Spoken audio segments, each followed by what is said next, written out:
yàlla musal si cati làmmeñ musi bale de ku gaare moo la gaare làmmeñ bi ku taxaw moo la ferene.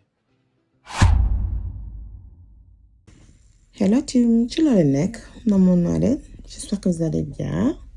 Naka Ramadan ak Carême bi ça se passe bien, j'espère que moo ngi neex. Bon ñi nga xamante ne ndogu nañu ba pare bonne digestion, ñi nga xamante ne seen heure dog jotagul bon appétit. Tey story time moo ñëw bu tàng jër bu neex ak ci ñu dem, let's go.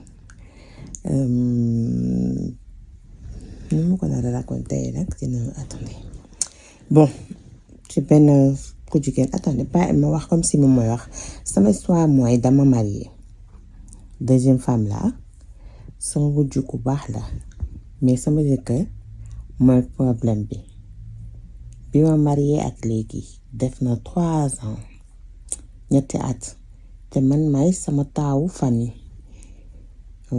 Ma nekk na koo xam ne dama mën a yeetaate ci affaire sëy ku am problème ci sama sœur yi ma régler ko ne la toogal sëy même si côté finance bu côté xaalis affaire yooyu dama leen jàppale comme am naa les moyens ndax sama jëkkër borom alal la.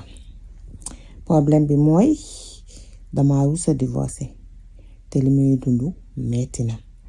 Sama jëkkër dafay dóore musuma ko xam te génn nañu presque ay 1 an benn at mais musuma xam ni dafa violent parce que daf ma ko mës a nëbb musuma wan jikko boobu musuma gis loolu ci moom. sama wujju nag ñëpp dafa nekk jigéen bu calme ñëpp naan dafa noppi dafa yaru ndax traumatisme rek moo ko jàpp ndax traumatisme rek ko jàpp yow nga nag astafurlah comme fait soo amee damay dem kër aawa yaay moom la ma imposé ne foofu la ñuy feetoo parce que man fi ma dëkk peut-être que ñoom seen kër moo gën a rëy sama kër man tamit awma ci benn problème. Te comme ni ma leen ko waxee rek aawa yaay dafa baax amul problème fa gentil du coup wanuma benn problème man léegi nag veille fête bi ñëw ñu werante problème am mu dóor ma ba diri ma sama kanama wujj ak ay doomam kàcc bi léegi nag sama wujj ñëw di ñu àtte di ma di naan daf may àtte mu boole ko si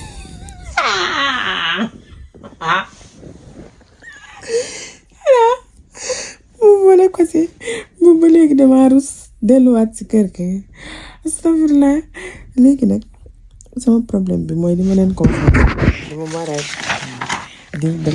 a divorcer te xaw ba damay def en fait comme li ma leen ko waxee sama sœur yi ku wax ma ne la toogal nga sëy di leen jàppale si loolu te waa ji wax dëgg yàlla sama jëkkër dafa am xaalis te ci xaalis boobu laa leen di jàppale du coup sa problème laa am pour divorcer parce que am naa gàccew wax samay sœur man damay divorcer nan laa war a def et tout noonu di rey na ma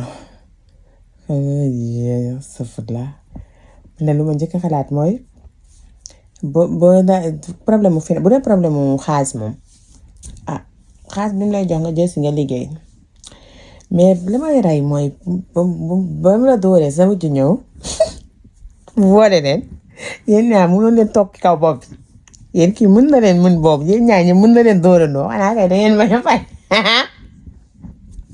leen toog ci bopp kenn ki ci bopp bi kenn ki ci biir bi yàlla mu am biir bu rëy kenn ki toog ci biir bi kenn ki toog ci bopp bi ngeen toog di xool ñu leen dóor non ma dee naa astafirullah ay ma ñëw tim bañ def ko wax en français lii na ma rey ba pare ma doog a ñëw est-ce que dinaa amaat leneen lu ma si sànni sax léegi lu ma si wax naa ko dama jàpp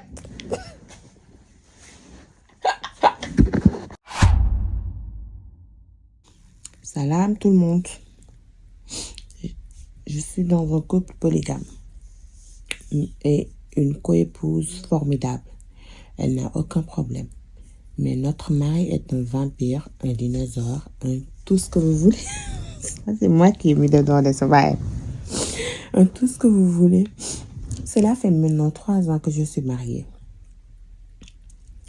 Et à chaque fois que mes petites sœurs ont des problèmes dans leur ménage, je les règle et je leur dis tout le temps de rester dans leur ménage, qu'importe la situation qu'elles vivent.